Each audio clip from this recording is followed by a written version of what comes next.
एका विद्यार्थ्याने हा डाऊट मला पाठवलेला आहे. जर तुम्हालाही तुमचे डाऊट्स माझ्यापर्यंत पोहोचवायचे असतील, तर आपण त्याबद्दल व्हिडिओच्या एंडला बोलणार आहोत. गणित दिलेलं आहे, दरसाल दरशेकडा 5% दराने ₹16,000 मुद्दलाचे 2 वर्ष व 8 महिन्यांचे चक्रवाढ व्याज किती? हा प्रश्न विचारलेला औरंगाबाद शहर पोलीस भरती 2019ला. बघा, हे गणित तुम्ही 2-3 मेथडने करू शकता. त्यापैकी मी तुम्हाला 2 मेथड सांगणार आहे, ज्या की मला सोप्या वाटतात. कारण की तुमचा जो फॉर्म्युला आहे, जो रास काढायचा फॉर्म्युला आहे, अमाउंट ज्याला इंग्लिशमध्ये म्हणतात, तो आहे मुद्दल 1 अधिक आर भागिला 100 चा घातांक n. तर हा जो n असतो, हा असतो तुमचं काय? तर हा असतो तुमचं वर्ष किंवा मुदत तुमची जी काय असेल ती. हा दर असतो. हा असते तुमची मुद्दल आणि ही असते रास. आणि हे रास काढल्यानंतर तुम्हाला मुद्दल वजा करावी लागते आणि त्यावेळेस तुम्हाला मिळतं चक्रवाढ व्याज. तर एवढी म्हणजे उपटसोंडेगिरी करण्यापेक्षा आपण एक ट्रिक आहे. पहिले ती ट्रिक जर तुम्हाला आवडली तर ती घ्या. असं काही कंपल्सरी नाही आहे. याला मी एक गोष्ट म्हणू शकतो, गाढवाला गुळाची चव काय? तुम्हाला नसेल समजत तर तुम्ही माझा पर्सेंटेज किंवा शेकडेवारी हा चॅप्टर व्यवस्थित बघा. त्यानंतर तुम्हाला समजेल की ही ट्रिक तुम्हाला कितीतरी गणितामध्ये एकदम सटासट गणितं सोडवायला हेल्पफुल ठरू शकते. बघा काय दिलेलं आहे, 5% दर. फक्त तुम्ही सध्या एवढ्याच गोष्टीवरती लक्ष द्या. 5% दर. तर 5% दर म्हणजेच काय? तर हा दर टक्के म्हणजे काय? तर इंग्लिशमध्ये म्हणायचं झालं तर पर सेंट होता, म्हणजे प्रति आणि सेंट म्हणजे शंभरी. पर म्हणजे प्रति आणि सेंट म्हणजे शंभरी. म्हणजे प्रत्येक 100ला. हे आपल्याला मराठीत कळतं, पण इंग्लिशमध्ये जरा जास्त कळतं. बघा, 5 हा चिन्ह दिसला तर डायरेक्ट भागीला 100 घ्यायचं आहे. म्हणजेच किती? 5 याला भाग देऊ. 5 एक 5, 5 दोन्ही 10 आणि 2 20, म्हणजे 1/20. आता ज्यावेळेस तुम्ही पहिल्या वर्षी, इथे तुम्हाला ही माना की ही तुमची मुद्दल आहे. पहिल्या वर्षी मुद्दल इथं लिहितो मी आणि इकडे रास व्याजासहित. ठीक आहे. मुद्दल तुमची आहे ₹20. तर 5% दराने तुम्हाला पहिल्या वर्षी व्याज मिळणार आहे ₹1. ₹1 व्याज मिळालं. किती रुपये रास झाली? ₹21 रास झाली. ठीक आहे. दुसऱ्या वर्षी काय केलं तुम्ही? तुम्हाला आता ह्याच्यामध्ये पहिल्या वर्षी झालं, दुसऱ्या वर्षी झालं आणि दुसऱ्या वर्षानंतर 8 महिने. तर 8 महिन्याचं सध्या टेन्शन नका घेऊ. 2 वर्षासाठी तुम्ही कसं करू शकता? तर ₹20 मुद्दल आहे. तुम्ही परत ₹1 काय केला? व्याज दिलं. टोटल रास झाली ₹21ची. ₹20 वरती ₹1 व्याज दिलं. हे व्याज आहे. ठीक आहे. ही झाली व्याज. आता तिसरं वर्ष किंवा ज्याला आपण 8 महिने म्हणूया. 8 महिने. ठीक आहे. 8 महिन्यासाठी काय? तुम्ही जर हे तिसरं वर्ष असलं असतं तर सेम 20 गुणीला इथे काय केलं असतं, जे काय केलं असतं ते केलं असतं. ठीक आहे. 20-21 लिहिलं असतं. पण आता काय होतंय की इथे फक्त 8 महिने. समजा इथं कुठलाही महिना दिला असता, तर आपल्याला काय करायचं आहे, हा दर जो आहे टक्केवारीमधला, त्या दराला ह्या महिन्याने डायरेक्ट गुणायचं आहे. आपण जर इथे 12 महिने असते समजा, तर आपण काय केलं असतं, दर 5% आहे गुणीला 12 महिने भागीला वर्षामध्ये कन्व्हर्जन करण्यासाठी 12. पण इथे आता दुसरा एखादा महिना दिला असता, 3 महिने दिलं असतं समजा, तर आपण केलं असतं 5 गुणीला 3 महिने भागीला 12, कारण की वर्षामध्ये कन्व्हर्ट करायचं आहे किंवा बदलायचं आहे, त्याला रूपांतर करायचं आहे. तर मग इथे काय, जो काही गुणाकार आला असता, म्हणजेच किती किती आला असता हा? 3 चोक 12 म्हणजे 1/4 आणि हे टक्के धरले असते तुमचे, म्हणजेच किती झाले असते? भागीला 100 झालं असतं. पण इथे किती दिलेलं आहे? इथं दिलेलं आहे 8 महिने, म्हणजे 5 गुणीला 8 भागीला 12. तर 4 दुनी 8, 4 त्रिक 12, म्हणजेच किती झाले? 5 गुणीला 2 म्हणजेच म्हणूया 10/3%. आता टक्के दिसले का आपण काय करतो? डायरेक्ट भागीला 100 घेतो. म्हणजे हा 0 कटला, तर इथे किती आला? 1/30. हे कशासाठी आलं, तर हे आलं 8 महिन्यासाठी. 8 महिन्यासाठी. ठीक आहे.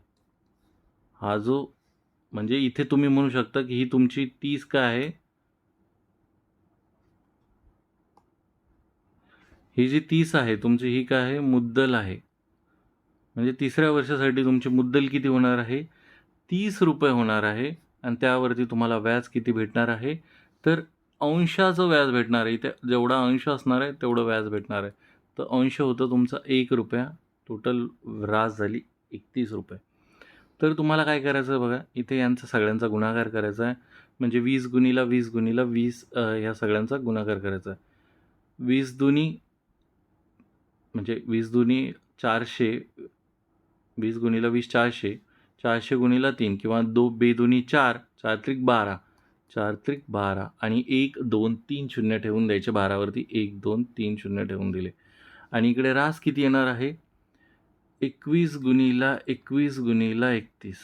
आता हे काय झालं, तुमची 3 वर्षानंतर म्हणजे 3 वर्षासाठी ही तुमची मुद्दल झाली आणि हा झाला तुमचा रास. तर ह्याच्यामधला जो फरक असणार आहे ती काय असणार आहे, तुमचं व्याज, ज्याला आपण चक्रवाढ व्याज म्हणतोय. चक्रवाढ व्याज हे जे व्याज येणार आहे तुमचं, तेवढंच विचारलेलं आहे तुम्हाला. पण गणितामध्ये 12,000 नसून ₹16,000 आहे. तर त्याला थोडंसं कॅल्क्युलेशन होऊ शकतं. तर ती मेथड झाल्यानंतर आपण दुसरीही मेथड शिकणार आहोत. ठीक आहे. ही मेथड झाल्यानंतर आपण दुसरी मेथड शिकणार आहे. कदाचित तुम्हाला तीही मेथड आवडू शकते ह्याच्यापेक्षा. ही युनिव्हर्सल मेथड आहे. ही तुम्ही कसंही, कधीही, कोणत्याही, कितीही वर्षाच्या कशाही फॉर्मॅटला वापरू शकणारी ही मेथड आहे. बघा काय आहे, 21 गुणिले 21. आता इकडचा गुणाकार करून घेऊ म्हणजे आपल्याला सरळ व्याज भेटेल. 21 गुणिले 21 आपल्याला माहिती आहे की 21चा वर्ग 441 आहे गुणिला 31. इथे 441 1ने गुणल्यानंतर 1, 4, 4 म्हणून 3ला गुणलं तर 3 एक 3, 3 चोक 12, हातचा आला 1, 3 चोक 12 ने 13. म्हणजे किती झालं, 1, 4 आणि 3 7, 4 आणि 2 6.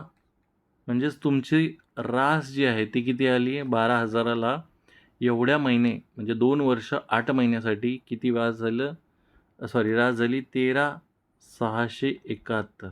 तर तुमचं व्याज किती झालं, तर व्याज ह्या दोघांचा फरक झाला. फरक किती आहे, फरक बघा, 13,671 वजा 12,000. इथे 1 आला, 7 आला, 6 आला, 1 आला. म्हणजे ₹1,671 तुम्हाला काय आला, ₹1,671 हा चक्रवाढ व्याज आला. जर ही रक्कम डायरेक्ट इथे 12,000 असली असती तर हा तुमचा चक्रवाढ व्याज झाला असता. पण आता काय झालंय, तुमची रक्कम ₹12,000 नसून किती आहे, ₹16,000 आहे. तर तुमचं व्याज 1,671 नसून किती असायला पाहिजे, त्याचाच आपण इथे गुणाकार करणार आहोत. तर तिरकस गुणाकार केला तर काय येईल, 16,000 गुणिला 1,671 भागिला किती, 12,000. तर हा 1, 2, 3, 1, 2, 3 कटले. तर इथे 4 त्रिक 12, 4 चोक 16, 3ने भाग देऊ, 3 एक 3, 3 पाची 15, खाली उरला 1, 3 पाची 15, खाली उरले 2. इथे किती आले, 3 7 21. म्हणजेच काय आलं, 4 गुणिला 557. तर इथे गुणाकार करून घेऊ, 557 गुणिला 4, 4 7 28, हातचे आले 2, 4 7 28, हातचे आले 2, 4 पंच 20 आणि 2 22, हातचे आले 2, 4 पंच 20 आणि 2 22. म्हणजेच किती रुपये व्याज आलं त्याचं, तर 1, 2, 3 एवढा रुपये व्याज आलेलं आहे. ही मेथड थोडीशी कॅल्क्युलेटिव्ह आहे, पण तुम्हाला ह्याने उत्तर कुठल्याही प्रकारचं गणित आलं तर सहज सुटेल आणि तुम्हाला 10 वेळेस वेगवेगळ्या गोष्टी लक्षात ठेवायची गरज नाही आहे. तुम्ही ज्यावेळेस ह्या पद्धतीने सोडवायचा प्रयत्न कराल, त्यानंतर तुम्हाला कळेल की ही पद्धत तुम्हाला खूपच जास्त सोपी आहे. ठीक आहे. दुसरी एक मेथड आहे, ती मी आता इथे घेतो. हे झालं असेल तर खालची हे मिटवतो मी.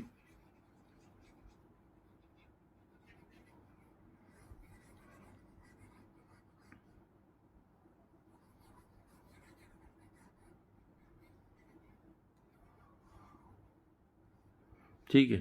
पहिले तुम्हाला काय दिलेलं आहे, 16,000 मुद्दल दिलेली आहे.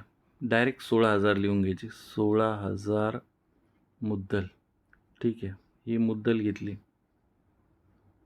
आता ह्याला विभाग करायचे 3 वर्षामध्ये. ठीक आहे. पहिलं वर्ष, कारण की 2 वर्ष 8 महिने, तर पहिल्या वर्षासाठी किती आहे, 5% दर आहे 2 वर्षापर्यंत. ठीक आहे ना.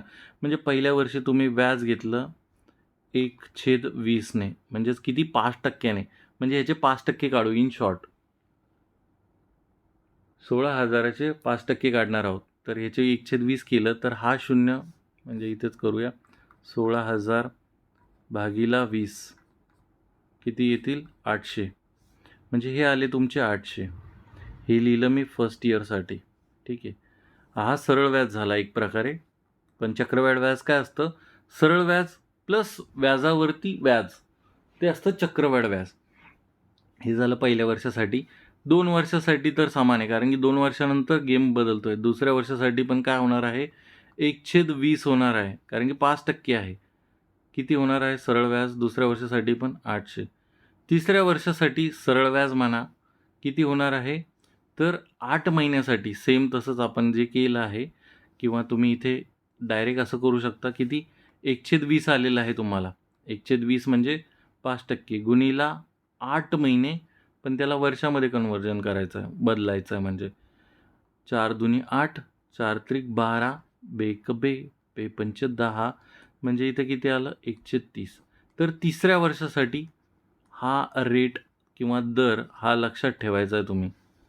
इथे 120 म्हणजेच काय, 5% दर आहे हा.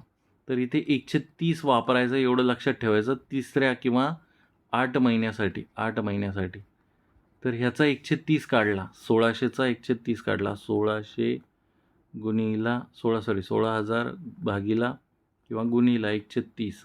तर हा शून्य कटला, तर काय येतील, 1600 भागीला 3.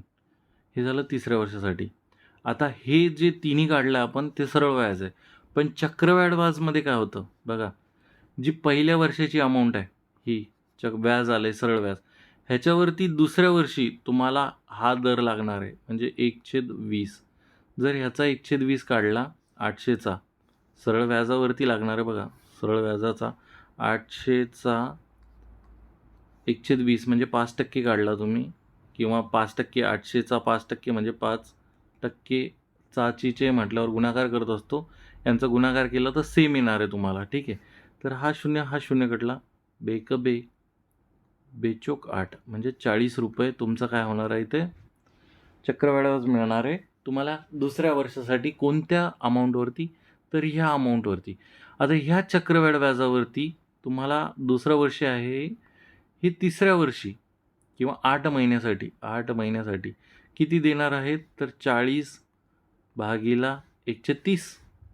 हा दर लक्षात ठेवायचा आहे तिसऱ्या 8 महिन्यासाठी. 8 महिन्यासाठी हा दर. ठीक आहे. 130 तर भागीला 30 किती आले, 4/3. 4/3. ठीक आहे. प्लस हा जो पहिल्या वर्षीचा व्याज होता हा दुसऱ्या वर्षी दिला, आणि दुसऱ्या वर्षीच्या वरती हा व्याज दिला. पण हा जो पहिल्या वर्षीचा व्याज आहे हा तिसऱ्या वर्षीसाठी सुद्धा चालू राहणार आहे. म्हणजे 130 इथून पण मिळणार आहे तुम्हाला. तर इथे 800 भागीला 30 म्हणजे 80/3 येणार आहे. सेम तसंच हा दुसऱ्या वर्षाची अमाऊंट होती, ही जर तिसऱ्या वर्षी याने व्याज दिला, थोडंसं खोडतो 1 मिनिट, परत त्याच अमाऊंट लिहितो.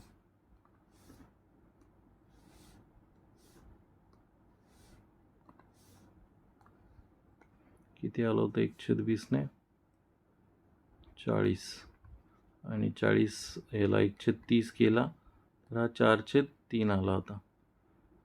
आता ह्याला दुसऱ्या वर्षाच्या ज्या अमाऊंट भेटली आपल्याला, व्याज भेटले सरळ व्याज, त्याला 8 महिन्यासाठी 130 दराने, म्हणजे यांचा गुणाकार जर केला तर हा किती येतो, हा शून्य कटला, म्हणजे 80/मध्ये किती येतात, 3. म्हणजेच तुम्हाला कळेल की हा जो भाग आहे तुमचा, हा काय आहे ॲक्च्युली, हे सरळ व्याज आहे. आणि हा जो भाग आहे उर्वरित, म्हणजे कोणता, तर हा 40 एक अमाऊंट, दुसरी अमाऊंट ही तिसरी अमाऊंट ही आणि चौथी अमाऊंट ही. हे जो आहे हा सरळ व्याज चक्रवाढ व्याजमधला फरक आहे. आणि तुमचं चक्रवाढ व्याज काय आहे, तर सरळ व्याज प्लस हा जो फरक आहे त्यांची बेरीज, हे काय असणार आहे तुमचं चक्रवाढ व्याज. ते काय असणार आहे चक्रवाढ व्याज. आता त्याची बेरीज करूया आपण सगळ्यांची. ही मेथड थोडीशी प्रॅक्टिस करावं लागेल, कारण की तुम्ही आयुष्यात पहिल्यांदाच बघितले असेल असं पण होऊ शकतं. बघा, हे झालं तुमचं सरळ व्याज, याला मी सिम्पल इंटरेस्ट म्हणतो. हा झाला तुमचा टोटल, हा जो झाला हा टोटल सगळा मिळून, हा सगळा मिळून सरळ व्याज चक्रवाढ, हा चक्रवाढ व्याज झाला. त्यापैकी जर तुम्ही सरळ व्याज मायनस केला किंवा काढून टाकला तर हा फरक असतो तुमचा. तर आपण यांची बेरीज करूया. 800 + 800 1600 झालं, प्लस हे 40 प्लस 1600 भागीला 3 प्लस 80 भागीला 3 प्लस 4 भागीला 3 प्लस हा 80 भागीला 3. सर्व टर्म्स घेतले आपण. बघा, 800 + 800 1600 प्लस 1600 + 3 हे पहिल्या वर्ष म्हणजे सरळ व्याजासाठी झालं. त्यानंतर 40 घेतला, 80/3 80/3 घेतला, 4/3 घेतला आणि 80/3 घेतला. आता यांची बेरीज करूया आपण. काय येणार आहे 1640 अधिक हा झाला किती 80 80 160 160, कारण की सगळ्यांचे छेद समान आहे. डायरेक्ट बेरीज करूया. 80 80 160 80 80 160 आणि हा 4 164. 1600 + 164, 4ला 4, 6ला 6, 1 आणि 7 आणि 1764. तर 1764 भागीला 3. 1764 भागीला 3 जर केले आपण,